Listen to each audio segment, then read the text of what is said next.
ଭାବିଲେ ଯେତେବେଳେ ଜୋରସେ ଭୋକ ଲାଗୁଥିବ ଆଉ ଠିକ୍ ସେତିକି ବେଳେ ଗରମ ଭାତ ସାଙ୍ଗକୁ ଗରମ ଗରମ ଆଉ ଟିକେ ରାଗବାଲା ଅଣ୍ଡା ଝୋଳ ଯଦି ମିଳିଯିବ ସତରେ ମନଟା ବହୁତ ଖୁସି ହେଇଯିବ ନା।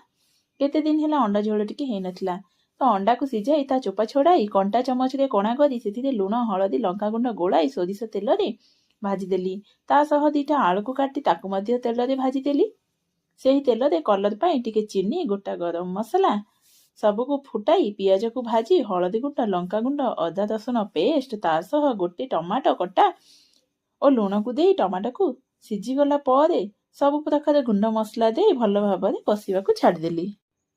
କଷି ହେଇଗଲା ପରେ ଭଜା ଆଳୁକୁ ପକାଇ ତାକୁ ଭଲ ଭାବରେ କଷି ଆଳୁ ସିଝିଗଲା ପରେ ସେଥିରେ ଅଣ୍ଡା ଆଉ ଗରମ ପାଣି ଦେଇ ଯେତିକି ଝୋଳ ରଖିବା କଥା ସେତିକି ଗରମ ପାଣି ଦେଲି। ଶେଷରେ ଗରମ ମସଲା ଓ ଧନିଆ ପତ୍ର ପକାଇ ରେଡି ହେଇଗଲା ସମସ୍ତଙ୍କ ପସନ୍ଦ ଗରମ ଗରମ ଅଣ୍ଡା ଝୋଳ। ସତରେ କଲରଟା ଦେଖିବାକୁ ଯେମିତି ଆଉ ଟେଷ୍ଟ ବି ସେମିତି ହେଇଥିଲା।